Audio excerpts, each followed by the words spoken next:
Assalamualaikum warahmatullahi wabarakatuh. Alhamdulillahi wa kafa wassalatu wassalamu ala Rasulillahil Mustafa wa ala alihi wa sahbihi wa man wafa wa ba'd. Keluargaku, teman-teman di musyawarah yang saya senantiasa berdoa semoga seluruhnya tanpa kecuali dirahmati, dimuliakan dan diridhai oleh Allah Subhanahu wa taala. Dan tentunya doa ini tidak akan menjadi maksimal dapat dirasakan kecuali diiringi dengan ikhtiar juga dari teman-teman untuk mewujudkan itu. Ketika seorang ibu memohon kepada Allah, ya Allah jadikan anakku anak yang saleh, tapi anaknya tidak merespon itu untuk menunjukkan dan berikhtiar mendapat kesolehan, tentu tidak mudah doa-doa itu sampai meresap ke dalam jiwa. Karena itu sekali lagi mudah-mudahan apa yang seringkali kami mohonkan kepada Allah Subhanahu wa taala ada kekuatan dan keyakinan dari teman-teman juga untuk menjemputnya sehingga menjadikan kehidupan dan ranah yang kita pijak dalam pekerjaan profesi apapun menjadi bernilai dan membahagiakan baik di dunia ataupun di akhirat. Baiklah, hari ini kita belajar sesuatu yang sangat penting sekali. Dan ini bila mampu kita olah dengan baik akan menghadirkan puncak kebahagiaan tertinggi. Dan seringkali masalah yang dirasakan oleh setiap orang sumbernya atau puncaknya dari titik ini. Kita akan belajar tentang nafsu. Nafsu. Sering dengar ya? Nafsu, tapi barangkali kita akan olah itu dari pendekatan Al-Quran. Bagaimana nafsu itu diterangkan, seperti apa mengelolanya, dan bagaimana cara mengimplementasikan dalam kehidupannya. Kita bagi dalam 2 sesi, barangkali nanti kita akan ada pemaparan dan kita diskusi untuk mendalami apa yang mungkin kita bisa diskusikan. Bismillahirrahmanirrahim. Kita mulai teman-teman sekalian dari Quran surah ke-91. Nanti silahkan dicek ya. Quran surah 91 itu Asy-Syams. Asy-Syams.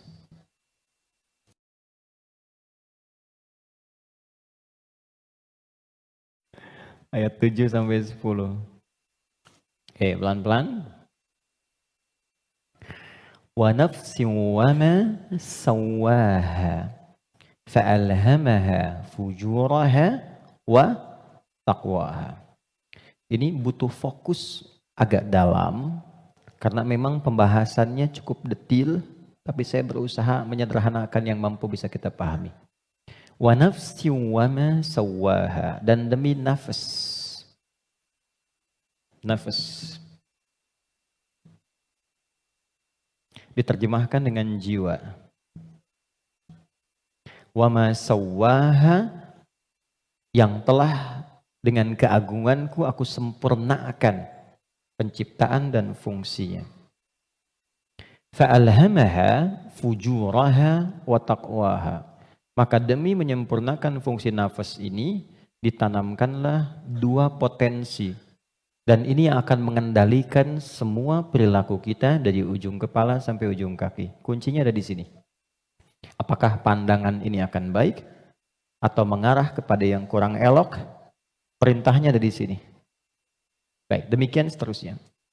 Fa'alhamaha fujuraha, ini fujur, wa taqwaha, ini taqwa. Qad aflaha man zakkaha. Setiap orang yang mampu menjadikan kendali hidupnya bersumber dari potensi takwanya, maka seluruh perilaku hidupnya dari ujung kepala sampai ujung kaki akan mengantarkan ia pada kesuksesan dan kebahagiaan dari semua aspek kegiatan yang ia lakukan dalam hidup. Ini jaminan dari Allah. Jadi apapun yang Anda lakukan, Anda kerjakan, pekerjaan apapun yang sekarang sedang diikhtiarkan, itu akan cenderung terdorong mendekat kepada kebahagiaan dan kesuksesan jika patokan dalam mengendalikan itu semua bermuara dari sini.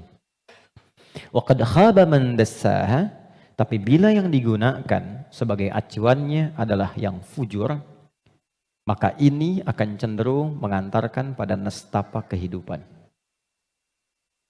Tingkat yang paling rendah. Khaba itu tingkat yang paling rendah. Mendapatkan celaan, hinaan, cacian, macam-macam, bahkan sebelum berpulang. Ya, yang tidak paling menyenangkan itu hidupnya dicela, wafat dicaci, pulang ke akhirat disiksa.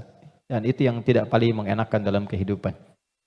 Nah, sekarang dari satu surah ini, dari ayat 7 sampai 10, kita ingin dalami lebih kuat, dan pendalaman ini menuntut kita untuk lebih fokus karena ini kaitan dengan diri kita sendiri. Apa itu nafas? Itu dulu. Nafas itu apa? Jiwa itu apa? Tempatnya di mana? Seperti apa yang kita rasakan pengaruhnya dalam hidup? Kita pindah dulu ke Quran surah 15 Al-Hijr ayat 28 sampai dengan ayat 30. Quran surah 15 ayat 28 sampai 30. Pelan-pelan. Wa idh qala rabbuka lil malaikati inni khaliqum basyara. Dan ingat, kalau ada idh itu maknanya 3. Ingat, pahami, renungkan. Jadi kalau kita membaca Quran dibuka dengan idh, diingatkan kita oleh Allah, ingat ya. Pahami apa yang akan kau baca ini, lalu renungkan itu pada dirimu yang paling dalam. Wa idh qala rabbuka lil malaikati, pahami, ingat, renungkan. Ketika Allah berfirman pada malaikat, inni khaliqun basyara, aku akan mencipta makhluk baru yang bukan malaikat, yang bukan jin. Jadi sebelum Allah mencipta kita manusia disebut dengan basyar di sini, maka sudah ada malaikat dan jin terlebih dahulu. Urutannya malaikat dulu diciptakan dari cahaya, nur, lalu jin diciptakan dari api, nar. Ya, baru kemudian kita manusia, basyar. Karena itu ayat manusia 28, ayat tentang jinnya 27-nya. Jadi kalau Anda lihat ayat 27 di Quran surah 15, wal janna khalaqnahu ya min qablu min naris samum. Sebelum manusia ada jin dulu urutannya diciptakan. Nanti jin ini sebagiannya ada yang tinggal nanti dengan malaikat di alam langit, tapi di alam tersendiri dari 7 lapis itu tidak sampai ke bagian atas. Nanti ada yang tinggal berkehidupan di dunia, yang kelak fungsinya akan digantikan oleh manusia menjadi khalifah di bumi. Nah, yang tinggal di alam langit ini, itu yang dulu disebut dengan Azazil namanya. Jin yang sangat taat, rajin ibadah, sampai diagungkan itu Azza. Oleh malaikat disebut nih hebat nih, ibadahnya banyak, maka disebut dengan Azazil. Cuma nanti kisahnya, ketika manusia diciptakan dan akan menempati posisi sebagai khalifah di bumi, jin yang terlihat taat ibadah ini ternyata memiliki kecemburuan yang tinggi sampai membangkang perintah Allah. Maka membangkang perintah disebut dengan fasik. Perbuatannya fasak. Maka berubahlah ia dari jin menjadi makhluk fasik. Ya, tertutup kebaikannya dengan keburukannya. Yang menutup keburukan dengan kebaikan, ada yang buruk yang tak ingin terlihat ditutup dengan yang baik, itu namanya libas, dari kata labasa. Tapi kalau yang baik sudah bagus, ibadah, jujur baik, ditutup dengan keburukan karena sombong misalnya, maka itu namanya dari kata balasa, makhluk yang tertutupnya disebut iblis. Maka dari situ dia menjadi iblis. Di situ ada di Quran surah ke-18 ayat ke-50. Quran surah 18 ayat 50. Wa idh qulna lil malaikati isjudu li adama fasajadu illa iblis kana minal jinni fa fasaqa an amri rabbi. Jadi iblis ini asalnya dari kalangan jin yang tadinya taat tapi tertutup oleh kesombongannya untuk memenuhi perintah Allah, dia tolak karena sombong. Ada di mana? Al-Baqarah ayat 34 dengan kalimat yang sama tapi inti yang beda. Wa idh qulna lil malaikati isjudu li adama fasajadu illa iblis aba, dia enggak mau sujud, wastakbar karena sombong. Ya. Nah, Allah memurkai jin ini menjadi iblis bukan karena enggak sujudnya pada Adam, tapi enggak patuhnya sama Allah. Urusan jin sama Adam itu terkait jin dan Adamnya, tapi ketika tidak mematuhi Allah, maka hilang sifat ubudiyahnya. Maka marahnya Allah kepada jin jadi iblis ini bukan karena Adamnya, karena nggak patuhnya pada Allah. Itu ada di Quran surah ke-7 ayat 11 sampai 12. Qala ma mana'aka alla tasjuda id amartuk. Allah katakan, "Hei iblis," dirubah langsung jadi iblis. Kenapa kamu nggak mau sujud ketika aku perintahkan? Jadi yang penting itu perintahnya, bukan karena sujudnya. Kita diminta sholat itu, sholat bukan karena sholatnya, bukan karena sujud rukunya, karena Allah yang perintahkan. Karena kita mengaku beriman, buktikan kita patuh pada Allah. Maka kepatuhan itu wujudnya lewat sholat. Makanya ketika seseorang yang mengaku beriman tidak sholat, itu sama dengan tidak mematuhi Allah. Itu prinsip dasarnya. Baik, kembalikan ke sini. Secara singkat, simpan saja dulu malaikat, simpan jinnya dulu, abaikan iblisnya. Kita fokus ke sini dulu. Maka diciptalah setelah itu manusia, disebut dengan bashar. Tolong fokus ke sini. Bashar adalah satu dari 5 nama manusia yang disebutkan dalam Al-Quran. Kadang dia disebut dengan ins, dipasangkan dengan jin, dan pasangan ini tersebut 18 kali dalam Al-Quran. Ya ma'syaral jinni wal ins, wa ma khalaqtul jinna wal ins. Kadang dia disebut dengan insan, 65 kali disebut dalam Al-Quran, bahkan ada surah ke-78, surah Al-Insan. Hal ata 'alal insan. Kadang disebut dengan Bani Adam, 7 kali disebut dalam Al-Quran. Ya Bani Adam, untuk menunjukkan keturunan. Kadang disebut dengan Nas, An-Nas, 241 kali disebutkan dalam Al-Quran. Dan ada surah ke-114, surah bagi semua umat Islam paling favorit di muka bumi. Qul a'udzu birabbin nas. 5 nama. Uniknya, setiap nama dalam Al-Quran menunjukkan fungsi tersendiri bagi kegiatan manusia. Contoh, kalau ingin menunjukkan kelembutan dan karakter keramahan pada manusia dan penampakannya, maka yang disebutkan kata ins. Lalu disebut lawannya jin. Jin disebut jin karena tersembunyi, nggak nampak. Lawannya ins nampak. Karena itu jin fitrahnya nggak nampak, nggak bisa ada yang lihat jin. Ingat ini ya, kalau ada yang mengatakan saya bisa melihat jin, hanya jin yang mampu melihat jin, maka orang itu sedang kemasukan jin. Ingat itu, ya. Maka sifat jin itu nggak bisa dilihat oleh manusia, tersembunyi. Makanya kalau ada jin melakukan penampakan, itu jin sedang punya masalah. Ya. Karena keluar dari fitrah. Apalagi manusia-manusia yang sedang cari-cari penampakan jin. Hati-hati ya. Oke. Sebaliknya, jin tersembunyi, manusia nampak. Fitrahnya tampak. Ketemu nampak, salaman, senyum. Jadi kalau ada manusia yang suka sembunyi-sembunyi, suami pulang ke rumah sembunyi-sembunyi. Ada pintu depan, dia naik lewat jendela. Dia buka WA, istri, ambil handphone suami, sembunyi-sembunyi. Cek dan sebagainya. Ini menunjukkan bahwa suami itu sedang bukan menjadi jin, sedang ada masalah. Gampangnya begitu. Biasanya papasan enak, sekarang cari jalan lain. Itu pasti sedang punya masalah. Itu fitrah. Ya. Yang kedua, jin kasar. Karena itu disebut jin. Manusia lembut. Karena itu tampilan karakternya selalu lahir sifat kasar. Gak ada orang misalnya, maaf, kemasukan jin jadi lembut. Gak ada. Mas Dude izin pengen ikut kajian, sedang kemasukan jin, itu mustahil. Biasanya dia meracau. Nah manusia itu karakternya lembut. Makanya saking lembutnya Allah tanamkan kecintaan kepada anak yang baru dilahirkan. Anak siapapun itu. Orang pasti senang. Pengen gendong, pengen cium dan sebagainya. Pertanyaannya, kenapa kok tiba-tiba kata-katanya bisa menjadi kasar? Perilakunya kok jadi keras? Padahal ketika lahir, dia dalam keadaan baik. Maka nanti babnya tersendiri. Ada bab tentang lingkungan, bab tentang orang tua, perhatian dari saudara-saudarinya. Kullu bauludin yuladu 'alal fitrah fa'abawahu. Lingkungan, bisa orang tua, bisa teman, bisa sekolah dan sebagainya. Oke. Insan tidak disebutkan kecuali menunjuk pada manusia yang terkait dengan totalitas aktivitasnya dari bangun tidur sampai tidur lagi. Jadi, kalau Anda menginginkan belajar tentang manusia dari sudut pandang akhlak, pelajari kata ins.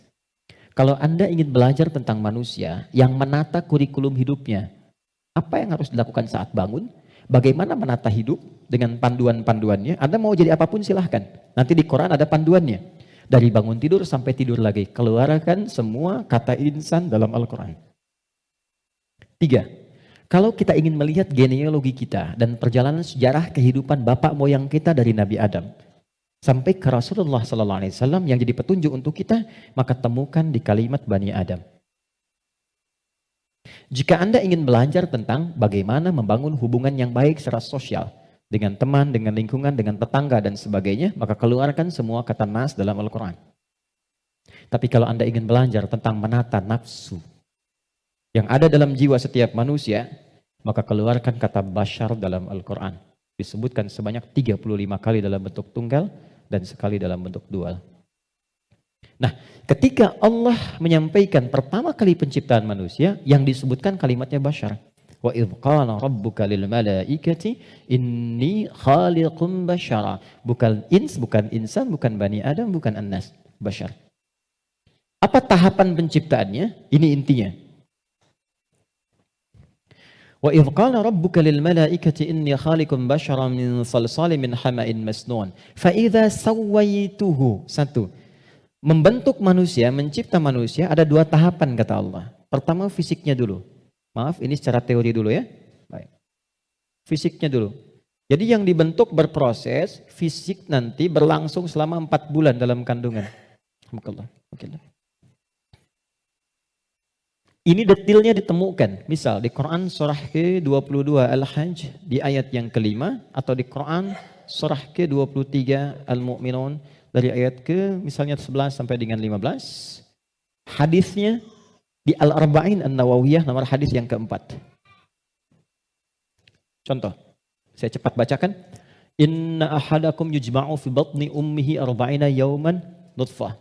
Setiap anak cucu Adam sebelum terlahir dari rahim ibundanya akan mengalami proses selama 40 hari pertama pertemuan spermatozoa dengan ovum, proses. Thumma yakunu mithla dzalika 'alaqah. 40 hari yang kedua membentuk zigot yang mulai menempel di dinding rahim, mulai berproses. Thumma yakunu mithla dzalika mudghah. 40 hari ketiga berbentuk mulai ada daging keratan, mudghah.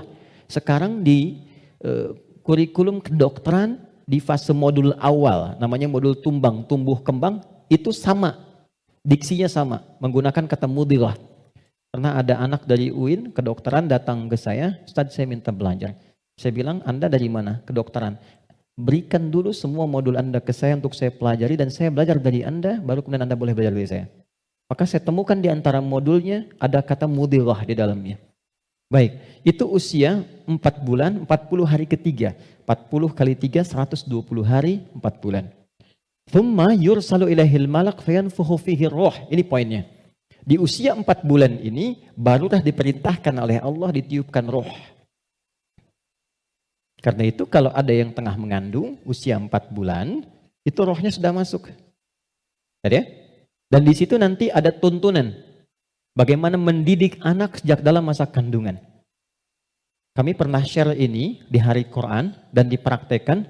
Alhamdulillah begitu anaknya mulai bicara yang keluar Quran. Dan setelah itu dicek kemudian oleh ustadz yang mengecek, ternyata telah hafal Quran 30 juz. Dalam baru bicaranya itu. Lalu diurutkan. 3 tahun usia hafalan, 3 tahun usianya hafal Quran 30 juz. Di antara amalannya Quran surah ke-7 ayat 189.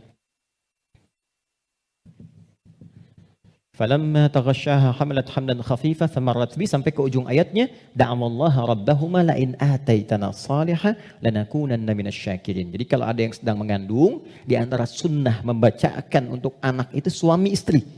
Bukan hanya istri saja, suami saja. Suami istri berdoa, itu doanya ada di Quran surah 7 ayat 189. Satu ayat ini saja. Ya, secara singkat. Saya agak cepat, roh ditiupkan. Nah, roh ini sumber kehidupan. Saya mau tanya begini, maaf ya, ini saya sederhanakan sekali. Kalau roh sumbernya dari mana? Halo? Roh sumbernya dari mana? Allah, oke? Baik. Sumbernya dari Allah. Tahu dari mana? Quran surah ke-17 ayat 85. Wa yas'alunaka 'anir ruh qulir ruhu min amri rabbi. Karena roh sumber kehidupan langsung yang ditiupkan pada fisik. Jadi generator kehidupannya di sini. Kalau nggak ada roh, nggak akan bergerak gini. Makanya orang meninggal dicabut rohnya sudah nggak bisa bergerak lagi. Nah, sumber roh itu sumber kehidupan dari Allah. Baik, sekarang saya tanya, kalau Allah maha baik tidak? Ada aibnya tidak? Ada cacatnya tidak? Lihat, kumpulan semua kebaikan, jika dikumpulkan, jujur, sabar, misalnya kan, kalau kita kumpulkan sifat-sifat baik itu, semuanya itu akumulasinya disebut dengan takwa namanya. Karena Allah itu maha baik, gak ada cacatnya, maka semua yang bersumber dari Allah pasti semuanya baik. Dan membawa sifat-sifat kebaikan. Perhatikan, fokus. Roh ini ketika ditiupkan, masuk ke dalam fisik manusia usia 4 bulan, dia membawa sumber-sumber kebaikan. Karena datangnya langsung dari Allah, diperintahkan masuk, maka membawa akumulasi kebaikan. Maka selain roh ini masuk ke dalam fisik, dia juga membawa potensi-potensi kebaikan yang disebut dengan takwa. Ini, fa'alhamaha fujuraha takwa. Pelan-pelan.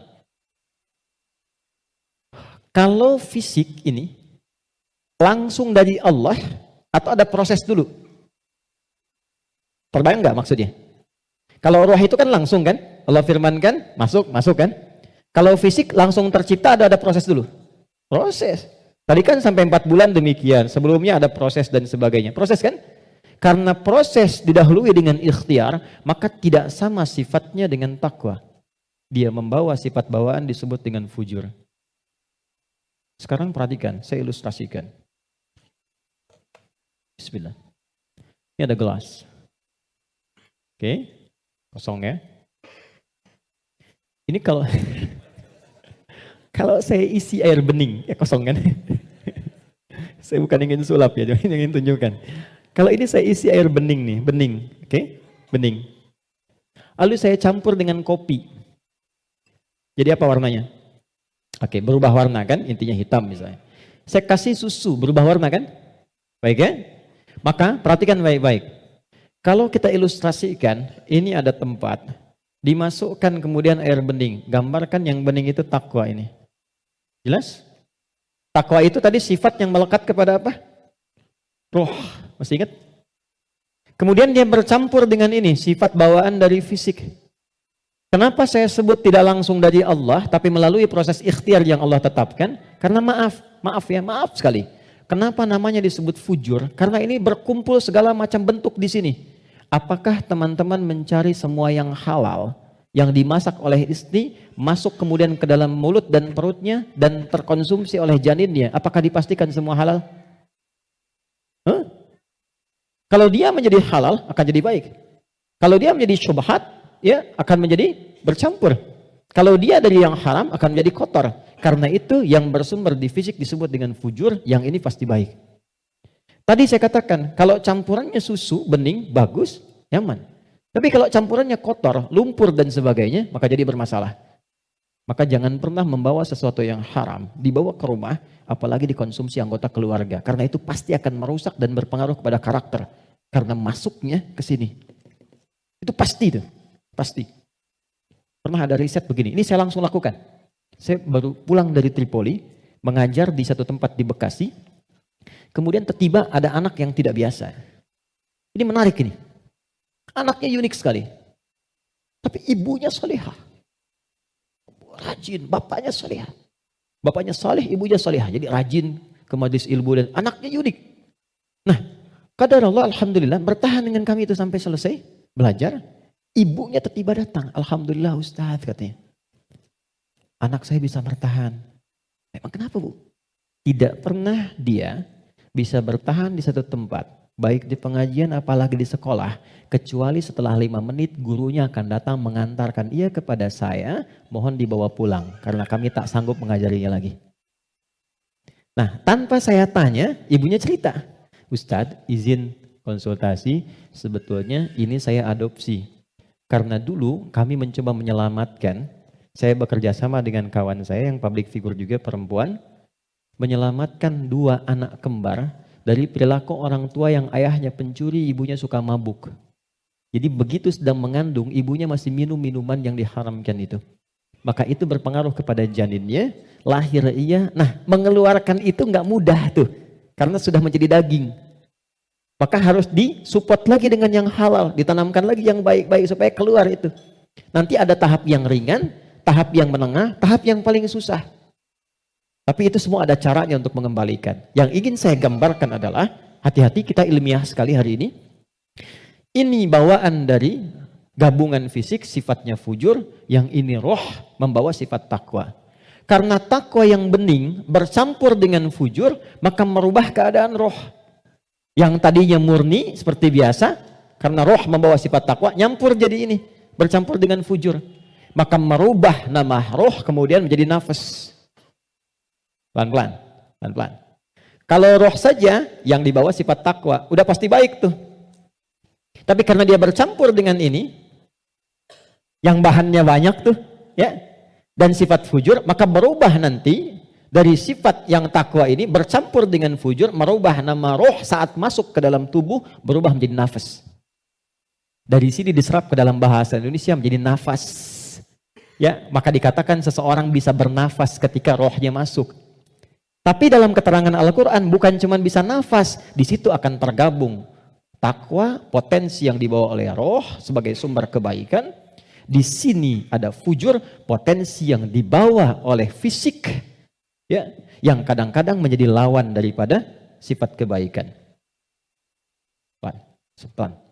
Sampai di sini bisa dipahami? Artinya apa? Artinya, maaf, di dalam diri kita ini, siapapun manusianya, pasti ada potensi kebaikan. Ini sifat dasar manusia itu baik. Itu sifat dasarnya. Nggak ada yang nggak baik. Makanya, maaf, sepencuri-pencurinya pencuri, sebetulnya hatinya menolak. Ketika akan mencuri, pasti hatinya menolak itu. Itu salah. Karena itu pencuri nggak mau dicuri. Coba kalau 3 orang mencuri, yang satu misalnya menyembunyikan hasil curiannya, maka bosnya akan berkata, maling kamu. Padahal mereka baru maling gitu kan? Ya, oke. Pelan-pelan ya. Jadi singkatnya, di dalam diri kita terkumpul semua potensi kebaikan yang dibawa oleh roh. Dan saat yang bersamaan, ada potensi yang dibawa oleh fujur dari fisik. Ada di sini, ini lawannya. Nah, yang menarik begini, ini potensi takwa ini, akumulasi semua kebaikan, kita sebut dengan sumber positif, gini. Yang ini, didesain oleh Allah sebagai lawannya, kita sebut kutub negatif begini, fujur. Pelan-pelan ya. Dan ini sudah menjadi hikmah kehidupan. Apapun yang bisa bergerak akan selalu ditemukan positif dan negatif. Anda beli robot-robotan pakai baterai, pasti ada kutub positif dan negatif kan? Ya kan? Proton dan neutron. Dalam proton nanti ada neuron dan macam-macam, ada partikel, ada atom dan sebagainya. Jelas ya? Ini semua hukumnya sudah begitu. Ini hukum kehidupan. Tapi kaitan dengan diri kita, ini yang harus kita sadari. Saya turunkan ke sini untuk lebih mudah. Nafas, di sini ada takwa, semua kumpulan sifat baik, jujur, rendah hati, kemudian sabar, dan seterusnya. Saat yang bersamaan, di sini ada lawannya, sifat fujur. Jadi kalau teman-teman di sini menemukan jujur, di sifat fujur itu ada dusta. Kalau di sini ada rendah hati, di sini ada sombong. Kalau di sini ada sabar, di sini ada sifat amarah yang berlebihan, pemarah. Nah, kita mesti menyadari setiap manusia itu punya potensi jujur, tapi saat yang bersamaan punya potensi dusta. Dia punya potensi rendah hati, tapi saat yang bersamaan dia bisa sombong. Nah, yang paling menarik adalah bagaimana kita bisa mengendalikan ini sehingga yang keluarnya selalu yang baik. Dan yang ini bisa kita tutup, bisa kita tekan sehingga tidak muncul ke permukaan. Nah, inilah inti pembahasan kita yang akan kita turunkan. Saya ingin fokuskan betul pada apa yang akan saya terangkan saat ini. Jadi yang barusan muqaddimah ya. Sekarang kita mulai ke intinya.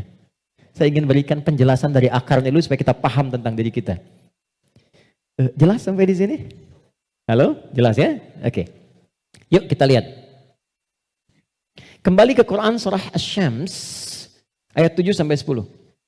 Wa nafsin wa ma sawwaha, dan demi jiwa nafas yang telah aku sempurnakan, kata Allah penciptaannya. Fa'alhamaha fujuraha wa taqwaha. Maka diilhamkan pada nafas ini ada 2 yang seakan berlawanan, yaitu fujur dengan bawaan ini dan takwa sifat baik. Sekarang lihat rumusnya. Qad aflaha man zakkaha. Qad. Saya berikan gramatikal bahasa Arabnya dulu. Qad harfut tahqiqin wa taukidin. Huruf tahqiq yang menjamin sesuatu. Taukid yang menegaskan satu hukum. Cara menerjemahkannya, qad aflaha, aku jamin kata Allah. Dan aku tegaskan. Orang yang mampu menata zakat, menata nafasnya dengan baik, maka hidupnya akan cenderung sukses dan bahagia. Apapun pekerjaannya. Baik, kalau Anda buka terjemahan, zakat itu diterjemahkan dengan menyucikannya. Qad aflaha man zakkaha. Ini kuncinya. Jadi kalau kita ingin menata kalbu, menata nafas, maka caranya dengan zakat. Zakat menyuci. Saya tanya ke akhwat ya, teman-teman. Kalau menyuci itu, membuang bajunya atau kotorannya? Oke. Saya tanya ke teman-temannya, ikhwan yang pria. Sekali lagi saya pastikan. Menyuci itu membuang bendanya atau menghilangkan kotorannya? Kotorannya. Baik. Sekarang saya tanya pada semuanya. Kalau tidak kotor, mungkin gak dicuci? Huh? Halo? Kalau tidak kotor, mungkin gak dicuci? Baik, baik. Sekali lagi, yang ketiga, yang terakhir. Jadi adanya kotor itu untuk menunjukkan yang bersih atau untuk mengotori pakaiannya? Ayo, bingung sekalian gak apa-apa. Manfaat kotor itu, kotor, untuk menunjukkan yang bersih atau untuk mengotori pakaiannya? Bukan, yang mengotori itu andanya, gitu kan? Kotor itu diciptakan untuk mendapatkan bersihnya. Sebab kalau nggak ada kotor, nggak akan ketahuan bersihnya. Anda nggak mungkin nyuci kalau nggak ada kotoran, nggak ada kerjaan. Tapi supaya ketahuan itu bersih, ditampakkan yang kotornya. Kan harus ada pembanding. Dari mana taunya orang itu baik? Kalau ada yang buruknya, bisa dibandingkan. Tahu dari mana dia jujur? Kalau ada bohongnya. Tahu dari mana bersih? Kalau ada kotornya. Maksud saya, kotoran itu diciptakan bukan ingin mengotori pakaiannya, tapi ingin menghasilkan kebersihan di balik kotoran itu. Karena itu menyuci, itu membersihkan kotoran, bukan membuang bendanya. Tarik logika itu ke sini. Qad aflaha man zakkaha. Allah menciptakan sifat fujur, bukan ingin menjadikan manusia itu terjebak dalam keburukan. Jadi jangan bertanya begini, kenapa Allah ciptakan sifat dusta? Kan saya nggak akan berdusta kalau begitu. Kenapa Allah ciptakan sifat sombong? Kan saya nggak akan sombong kalau begitu. Bukan, kata Allah, pada asalnya diciptakannya fujur dengan semua sifat ini adalah untuk menjadi katalis dalam bahasa kimia itu. Supaya dia bisa menstimulus supaya baiknya keluar. Sebab kalau nggak ada ini nggak akan muncul. Contoh, bisa nggak ada sabar kalau nggak ada marah?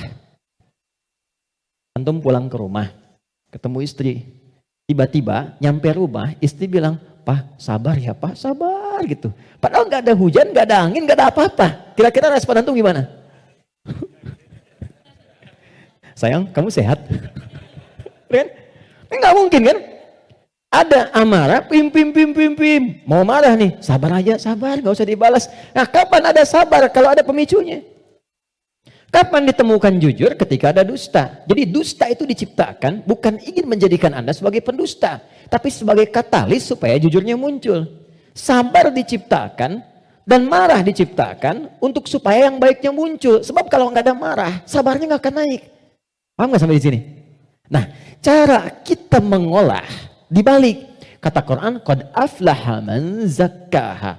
Kalau satu waktu terjadi muncul dorongan yang mendorong dari sini, fujur ke nafas. Cara kerjanya begini, supaya lebih paham. Gak apa-apa, saya menghapus saja. Bismillah. Jam 3 saya dari Bandung, ya Allah. Aku sudah hari Kamis. Saya nerangkan sendiri, ya apa. Kehormatan bagi saya Presiden Musyawarah. Enggak usah ini aja, supaya nggak ada beban. Jazakallah. Gak apa, ini aja. Baik. Kasih banyak, jazakallah khair. Semoga dapat tambahan rahmat. Amin. Cukup? Ya, dipegang aja nanti kalau ada keperluan lagi. Gini teman-teman, saya mulai dari sini dulu. Ini agak mahal, tapi butuh fokus. Ini nafas. Nafas itu inti jiwa nih di sini. Kelihatan ya? Intinya di sini. Di dalam inti ini ada lagi turunan tadi. Saya kebawahkan dulu, ini takwa, semua sifat baik. Yang ini fujur. Ini lawannya. Nafas itu adanya di dalam kolbu. Kolbu begini.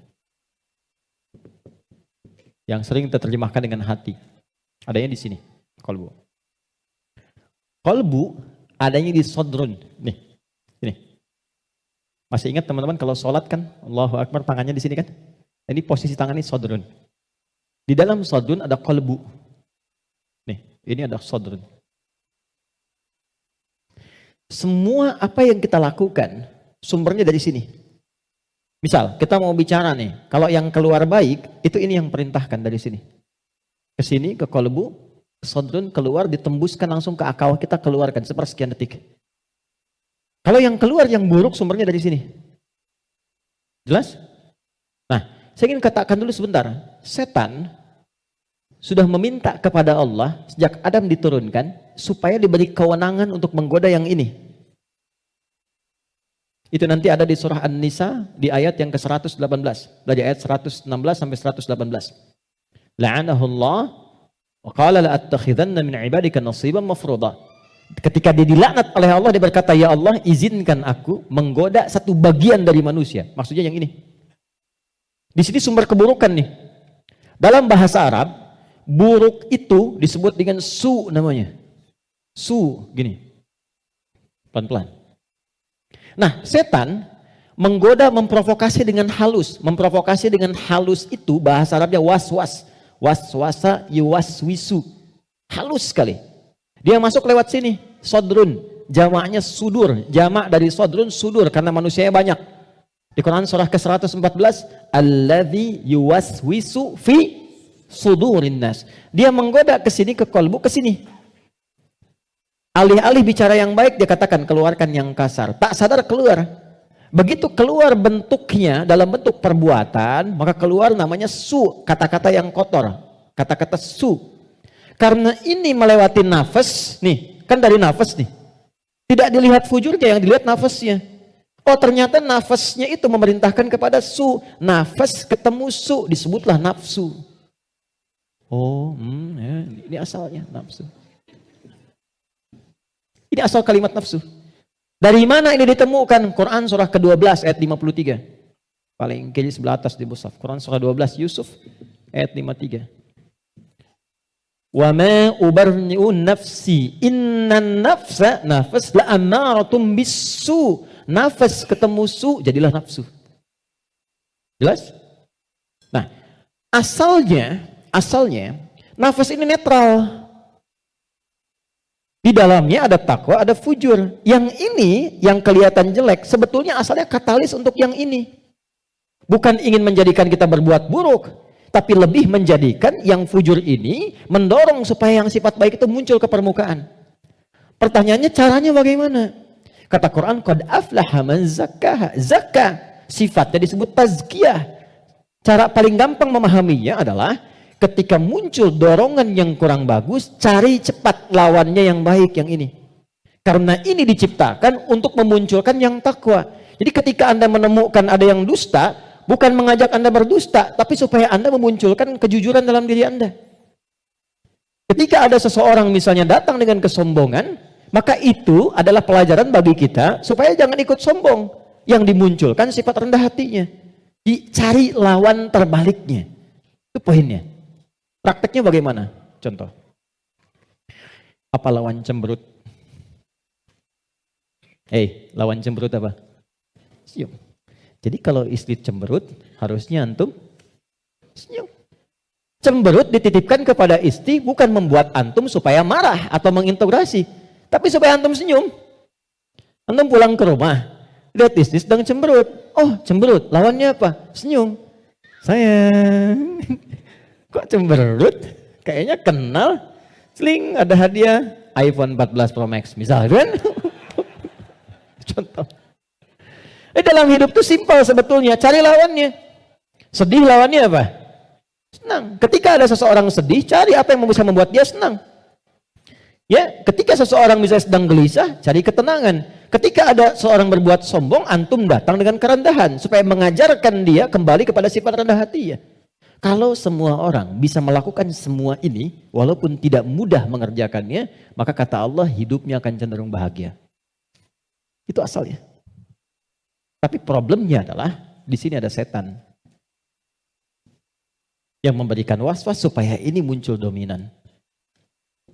Apa yang bisa mencegah dan menghambat setan supaya tidak menjadikan manusia dominan dengan sifat fujurnya dibanding takwanya? Sebelum sampai ke sana, saya ingin jeda dulu. Saya ingin simpulkan dulu konsep dasarnya. Jika kita ingin menata nafas dengan baik sehingga tidak didominasi oleh nafsu sifat-sifat yang kurang bagus, maka setiap mendapati kekurangan-kekurangan atau hal yang kurang positif dari siapapun lawan kehidupan kita, maka cepat munculkan lawan baiknya.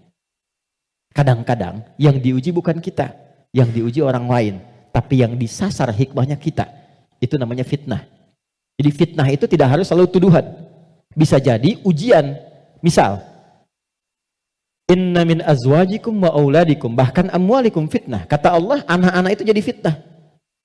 Maksudnya apa? Kadang-kadang di anak-anak ada aktivitas-aktivitas yang mungkin tidak ideal, yang orang sebut dengan nakal. Ya? Padahal tidak ada anak yang nakal. Boleh jadi anak itu dibuat aktif supaya kreativitas orang tuanya makin muncul. Jadi ketika Anda melihat anak-anak punya ekspresi tersendiri, lihat dulu dari yang kurang bagus itu apa yang dimunculkan yang baik supaya keluar. Itu caranya. Sama dengan begini, itu ada kejadian di Cianjur. Musibah. Bagi warga Cianjur yang terkena, itu bala namanya. Ibtila, ujian langsung yang dialami. Bagi kita itu fitnah. Ujian yang diberikan ke sana, tapi hikmahnya menyentuh diri kita. Ada nggak yang terpanggil untuk datang? Betul nggak orang beriman saling merasakan? Betul nggak titipan harta itu benar-benar untuk berbagi dan sebagainya? Maka diberikan ujiannya di sana. Mungkin yang wafat di sana masuk kategori syahid akhirat.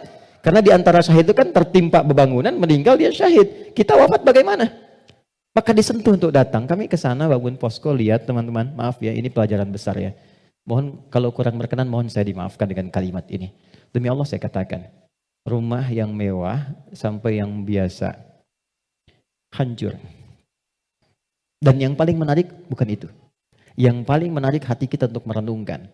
Bahkan rumah yang masih bertahan pun dan masuk kategori mewah, tidak ada yang berani penghuninya untuk datang ke tempat itu.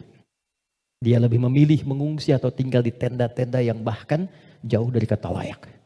Pertanyaan saya, jadi yang selama ini dikumpulkan kerja keras siang dan malam, jadilah sesuatu yang mewah itu, kendaraan yang hebat itu, lalu untuk apa kalau tidak digunakan dan dinikmati ketika Allah memudah membalik itu dalam sepersekian detik?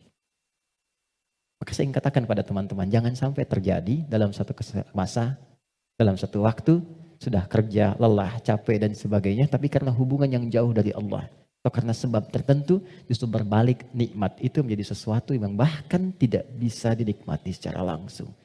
Itu pesan pertama. Tapi jangan disimpulkan bahwa di sana ada maksiat dan sebagainya, tidak ke situ arahnya. Boleh jadi mereka ditetapkan oleh Allah untuk mendapatkan kemuliaan karena datang keluarga-keluarga besar membawa sesuatu yang bahkan belum pernah mereka lihat sebelumnya. Yang gak pernah makan, menemukan makanan-makanan yang mungkin menurut kita enak dan layak. Yang merasakan perhatian, merasakan bantuan-bantuan, kenal saudaranya. Yang gak ada masjid, dibangunkan masjid lagi. Yang wafatnya syahid. Kita siapa? Dan bagaimana cara kita kembali kepada Allah Subhanahu wa Ta'ala? Nah, itu fitnah. Ujiannya di sana yang merespon kita di sini. Terkadang adanya pada tetangga kita. Tetangga yang sakit dibuat sakit bukan karena ingin menjadikan dia sakit. Boleh jadi Allah ingin menguji Anda sebagai tetangganya, sikapnya bagaimana? Kita cara melihatnya. Tetangga Anda ada kekurangan, mudah bagi Allah menjadikan dia kaya. Tapi Allah titipkan kepada Anda tetangganya supaya Anda merespon harta yang Allah titipkan untuk berbagi. Contoh lain, Anda sudah ke masjid. Anda punya tetangga, belum mau ke masjid. Dijadikan ia menjadi tetangga Anda, bukan untuk Anda caci, atau Anda katakan, tuh saya punya tetangga gak pernah ke masjid. Bukan. Boleh jadi Anda ditempatkan di situ, sehingga mendapat bagian dari dakwah untuk mendoakan dia supaya ke masjid. Ada orang bertanya, saya tanya begini, satu jamaah, apa hukumnya ada tetangga masjid, tinggal di samping masjid, 5 meter jaraknya dari masjid, bahkan toa masjid menghadap ke rumahnya begini. Tapi dia belum mau ke masjid. Oh, jawabannya beragam. Dosa Ustadz, haram Ustadz. Ada yang bilang bakar rumahnya. Hukumnya ajak dia ke masjid. Hukumnya ajak dia ke masjid. Ini sederhana. Tipis bahasannya, tapi kalau kita praktekkan dalam kehidupan di rumah tangga, suami dengan istri, dengan anak, anak dengan ayah, dengan ibu, ini dibawa, kita datang ke ibu sedang cemberut, buat beliau tersenyum. Lihat pasangan sedang gelisah, buat dia lebih tenang. Lihat anak sedang menangis, buat dia tertawa. Nabi SAW kedatangan seseorang menyampaikan, ya Rasulullah, si fulan berjuang fi sabilillah, ikut ke medan perang, tapi ibunya menangis. Dipanggil oleh Nabi anak itu, katakan, irja. Pulang kamu, bikin ibumu tertawa seperti engkau membuatnya telah menangis. Ini konsepnya. Sederhana, tapi kalau kita bisa mengendalikan itu dalam kehidupan, maka kebahagiaan akan nampak di depan mata. Setidaknya itu kata Al-Quran. Oke, saya berhenti sejenak, kita dialog dulu. Nanti setelah itu saya akan sempurnakan tentang provokasi setan dan bagaimana mencegahnya. Ada yang mau ditanyakan? Saya perkenankan. Halo, kenapa menjadi diam begini? Ada yang mau bertanya? Atau saya teruskan dulu? Setelah itu baru kita bebas berdiskusi? Baik ya? Baik. Tidak mudah untuk dilakukan, sikap seperti itu, mudah disampaikan tapi tidak mudah dikatakan. Sama Ustadz juga begitu. Sama saja, godaannya sama, mau Ustadz mau bukan sama. Makanya jarang ada Ustadz ceramah bawa istrinya. Baik. Ini live gak ya? Oke, aman ya.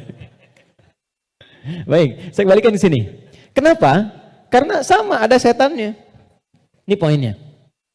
Ada setannya. Ini yang sudah berjanji kepada Allah, berkomitmen maksudnya. Pokoknya selama manusia hidup, siapapun itu, dan apapun statusnya, dia pasti memberikan waswas, menggoda lewat sini. Supaya ini ditekan. Ya, supaya takwanya ditekan, yang naik yang ini, yang buruk-buruknya. Maka bagaimana cara mencegah godaan-godaan setan itu sehingga kita manusia tidak terbawa dalam nuansa provokasi setan sehingga bertransformasi dari pribadi yang lembut ini berubah menjadi pribadi yang kasar, yang kotor tindakannya dan sebagainya. Maka yang pertama kata Al-Quran, teruskan ayatnya, waqad khaba man dassaha. Ingat ya, kalau sifat fujur itu diperturutkan, diikuti, dusta diikuti, sombong diikuti, jadi perilaku, jadi sombong. Belum apa-apa, sudah mulai pamer, sudah macam-macam dan sebagainya. Perhatikan, khab. Pikirkan dulu kata Allah kalau mau sombong. Pikirkan kalau ingin dusta. Pikirkan kalau ingin berbuat hal-hal yang buruk. Khab. Muaranya, ujungnya pasti kehinaan. Ini. Jadi sebelum berbuat sesuatu yang menyimpang, kalau Anda ingin berkata kotor, pikirkan dulu. Karena ketika itu keluar, Anda akan terhina, kata Allah. Anda akan terhina. Kalau bukan ada yang di hadapan, orang lain yang akan tergerak untuk menghinakan itu. Karena itu tidak sedikit orang yang mengeluarkan kata-kata kotor dalam kehidupan, terekspos kemudian, bukankah dirinya menjadi rendah?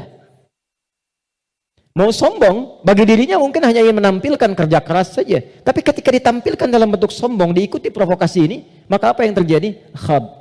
Kata Allah, ujung-ujungnya pasti ini, terhina hidupnya. Entah itu mendapatkan celaan, entah itu mendapatkan cacian.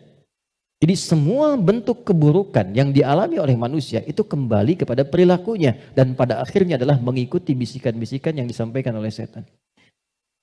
Jadi yang pertama kali, kalau terfikir sesuatu yang buruk, langsung kata Allah pikirkan. Maaf ya, hei jangan kerjakan. Kalau tidak, kamu akan terhina di ujung. Maaf sekali lagi, maaf. Seseorang ketika berbuat korupsi misalnya, dia merasakan akan mendapatkan sesuatu yang besar. Tapi Quran menasihati jangan lakukan. Karena kamu akan terhina. Betapa itu terbukti ketika dia diketahui. Entah itu KPK, kejaksaan atau polisi menangkap dan seterusnya. Perhatikan, apa hukuman yang didapatkan dalam kehidupan sosialnya? Cacian, makian, celaan. Dan yang paling dahsyat, bukan hanya orang yang melakukan, sampai anaknya dapat bagiannya. Padahal tidak pernah mengerjakannya. Keluarganya mendapatkan bagiannya, padahal tidak pernah melakukannya. Karena itu, masuk kepada yang kedua. Nahnu narzuqukum wa iyyahum, atau nahnu narzuquhum wa iyyakum. Ada dua ayat. Kaidah perilaku dan rizki ada yang terwariskan. Yang kedua kata Allah, kalau kamu merasa bisa menanggung kehinaan pada dirimu, pikirkan keluargamu. Contoh, Anda mengatakan, saya belum menikah Ustadz, tapi Anda kan punya ayah, punya ibu. Jadi kalau Anda berbuat sesuatu yang buruk, orang tua Anda akan kena. Anda berbuat maksiat, terjebak dengan perbuatan buruk, menggunakan benda-benda yang haram misalnya, atau mencuri atau macam-macam, waliyadzubillah. Dilakukan itu, diketahui, diekspos di publik, bukan punya Anda, bukan hanya Anda, ibu Anda akan kena, ayah Anda akan kena.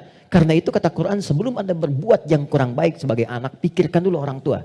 Jadi kalau merasa sebagai anak saya akan menanggung itu nggak apa-apa, pikirkan orang tua Anda. Apa tega ibu yang telah mengandung, melahirkan, merawat, mendidik, ayah yang penuh dengan peluh, merawat Anda, menyayangi Anda, menemani Anda saat tidur, tiba-tiba hanya mendapati keburukan yang dari Anda kerjakan. Mendapati limpahan keburukan dari hasil kreasi anaknya. Satu. Tapi kalau Anda orang tua, maka ingat anak dan keluarga. Saya sedih ya dapat beberapa informasi yang kadang-kadang dari instansi pemerintahan juga konsultasi. Salah satunya yaitu kok masih ada yang nekat berbuat seperti ini. Anda bisa bayangkan seorang bapak korupsi, anaknya dibully di sekolah sampai dia putus sekolah. Salah apa anaknya? Ibunya berbuat maksiat, ketahuan. Keluarganya yang kena. Suaminya yang hancur karirnya. Karena yang istrinya berbuat yang tidak bagus, berselingkuh, bergaul dengan pasangan yang lainnya, suaminya yang kena, suami yang kemudian diputus pekerjaannya, anak-anak yang kena bulinya. Jadi masuk yang kedua, ketika ada seseorang yang berpikir mengikuti provokasi setan, kata Allah, pikirkan keluargamu. Pikirkan anakmu. Yang ketiga, yang terakhir, pikirkan kematian. Wafat. Jadi kalau sedang terdorong oleh nafsu yang diarahkan oleh setan untuk berbuat yang buruk, misal, maaf, ingin mencela orang, hanya sekedar bikin status. Coba bayangkan saat berbuat seperti itu, Anda diwafatkan oleh Allah Subhanahu wa Ta'ala. Apakah mau wafat dalam keadaan sedang berbuat maksiat? Sementara selama ini Anda sholat, Anda puasa, Anda zakat dan sebagainya. Tiba kemudian berbuat maksiat dan wafat dalam keadaan demikian. Itu puncak terakhirnya yang paling cepat bisa mengendalikan nafsu kita supaya tercegah dari perbuatan yang buruk. Selebihnya di situ doa-doa untuk menguatkan itu semua. Ada ayat kursi, ada surah, 3 surah paling favorit semuka bumi terakhir. Al-Ikhlas, Al-Falaq, An-Nas. Ada istighfar dan lain sebagainya. Nah itu jalan-jalan yang bisa kita lakukan. Dan sebagai penutup, kalau sudah pernah terjebak berbuat seperti itu, bagaimana cara kembalinya? Ini ada jalan rel. Salah belok ke sini. Ingin balik lagi supaya ke jalan yang benar. Balik kembali. Kembali ke jalan yang lurus, yang benar. Untuk menempuh jalan yang lebih baik, dalam bahasa Arab disebut dengan taba, sifatnya disebut dengan taubat.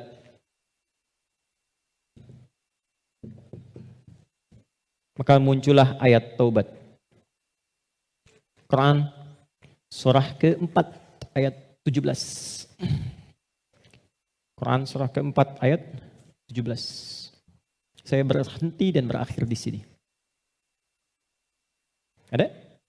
Innamat taubatu 'ala Allahi lilladzina ya'maluna as-su'a bijahalatin thumma yatubuna min qarib. Masih ingat teman-teman? Kalau perbuatan dari nafsu jadi wujud perbuatan, maka disebut apa namanya? Perbuatannya disebut apa? Masih ingat gak? Kalau lupa suka nggak ingat tuh. Masih ingat kan? Kan? Oke. Sekarang di ayat itu, innamat taubatu 'ala Allahi lilladzina ya'maluna as-su'.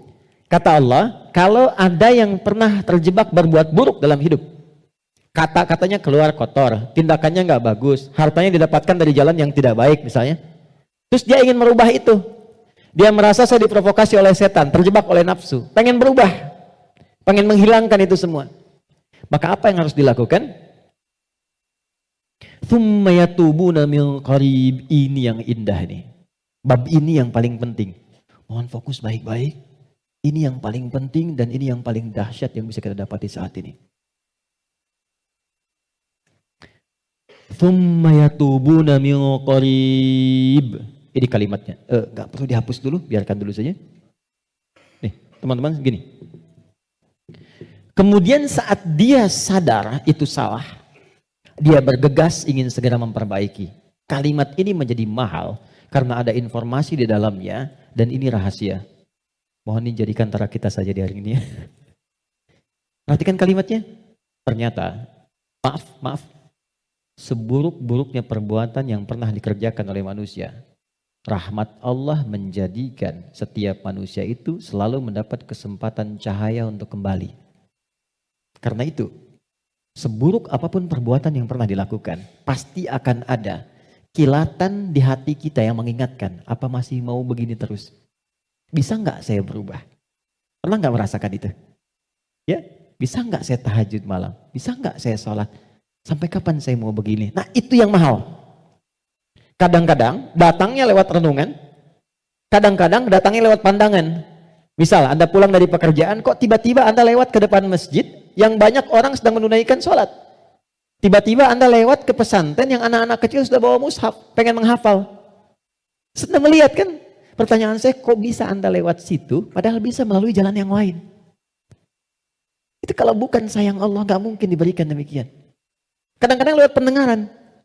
Kadang-kadang pendengaran dan penglihatan. Pendengaran misal, ta'lim di masjid, Masjid Raya Pondok Indah, atau misalnya MRBJ di sini. Suara keluar, Anda lewat situ. Begitu Anda lewat, terdengar kalimat, bertobatlah kepada Allah sebelum kita semua wafat. Padahal kalimat itu ditujukan pada jamaah yang di dalam, tapi suaranya keluar, Anda yang dengar. Kok bisa Anda dengar itu gitu? Kadang-kadang pendengaran dan penglihatan. Anda pengen lihat YouTube, ngecek yang lain, tapi yang keluar pengajian. Yang paling dahsyat jawaban dari pertanyaan Anda selama ini.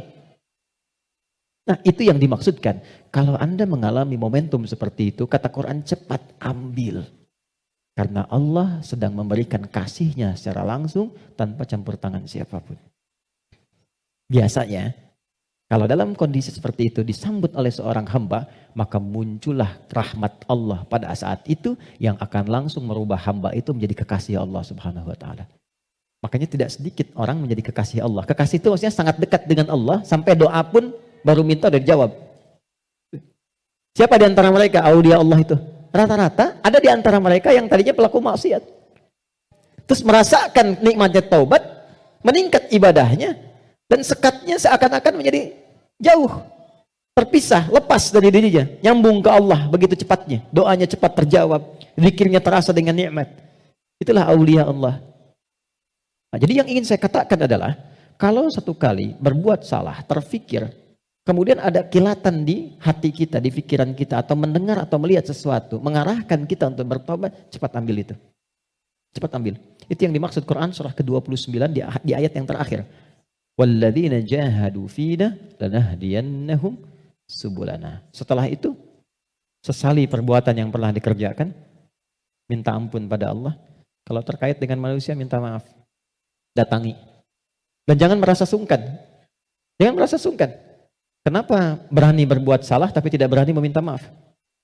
Datangi, minta maaf. Apapun yang ia lakukan, kata-kata dan sebagainya, tidak akan pernah mengambil hak Anda. Tidak akan mengambil kesempatan Anda, waktu Anda, tapi membebaskan semua sekat yang ada dalam jiwa kita. Tapi kalau orang lain yang salah, maafkan dulu. Memaafkan orang itu akan menghilangkan sekat dalam diri kita, sehingga tidak pernah memikirkan dia lagi. Tapi tidak menyelesaikan persoalan dia dengan Allah. Jadi tetap dia dihisab oleh Allah sebelum dia minta maaf pada kita. Tidak ada ruginya. Paham ya? Karena itu, kalau ada kilatan di pikiran kita, mengajak untuk bertobat, cepat respon, sesali perbuatan itu, berjanji tidak mengulangi, dan mengganti dengan perbuatan baik. Apa tandanya taubatnya diterima? Tandanya semua perbuatan yang jelek yang pernah keluar dari lisan, dari mata, dari telinga sampai ujung kakinya, misal, maka berganti menjadi perbuatan baik. Itu tandanya hamba itu diterima taubatnya oleh Allah Subhanahu wa taala. Saya tutup dengan hadis Nabi sallallahu alaihi wasallam. Innallaha idza ahabba 'abdan ibtalah. Allah kalau mencintai seorang hamba maka mengujinya. Kadang-kadang di antara ujian itu Kalau manusia tidak bisa memanagenya, ada yang mengantarkan pada sifat-sifat buruknya. Maka muncullah keterangan yang kedua langsung dari Al-Quran. Innallaha yuhibbut tawwabina wa yuhibbul mutatahhirin. Allah sangat mencintai pelaku maksiat yang mau bertobat dibandingkan dengan orang soleh yang tidak pernah merasa salah. Ingat ya, Allah sangat mencintai pelaku maksiat yang mau bertobat dibandingkan orang soleh yang tidak pernah merasa salah. Silahkan bikin status. Itu dari Al-Quran. Oke ya? Saya kira itu yang bisa saya sampaikan. Kita berdoa kepada Allah Subhanahu wa taala, mudah-mudahan doa kita bisa dikabulkan dan mendapatkan nilai kebaikan di sisi Allah Subhanahu wa taala. Allahumma taqabbal minna innaka antas sami'ul alim wa tub 'alaina innaka antat tawwabur rahim. Allahumma arhamna ya arhamar rahimin. Ya Allah, mohon rahmati siapapun yang ada di ruangan ini atau yang mungkin bersambung bersama kami dalam kebaikan. Rabbana la tada' lana fi maqamina hadza wa fi kulli maqamin dhanban illa ghafarta. Ya Allah, mohon jangan biarkan ada satupun di antara kami yang hadir saat ini kecuali Engkau ampuni segala dosa-dosanya. Wala hamman illa farajtah. Jika ada yang merasakan kegelisahan, jangan biarkan ia pulang kecuali Engkau telah tenangkan keadaan hatinya. Wala asiran illa yassartah. Jika ada yang mengalami kesulitan dalam hidupnya, maka mohon ya Allah ringankan dan hilangkan semua kesulitannya. Rabbana atina fid dunya hasanah wa fil akhirati hasanah wa qina adzaban nar. Wa sallallahu ala sayyidina Muhammad wa ala alihi wa sahbihi ajma'in wa akhiru da'wana alhamdulillahi rabbil alamin. Assalamualaikum warahmatullahi wabarakatuh.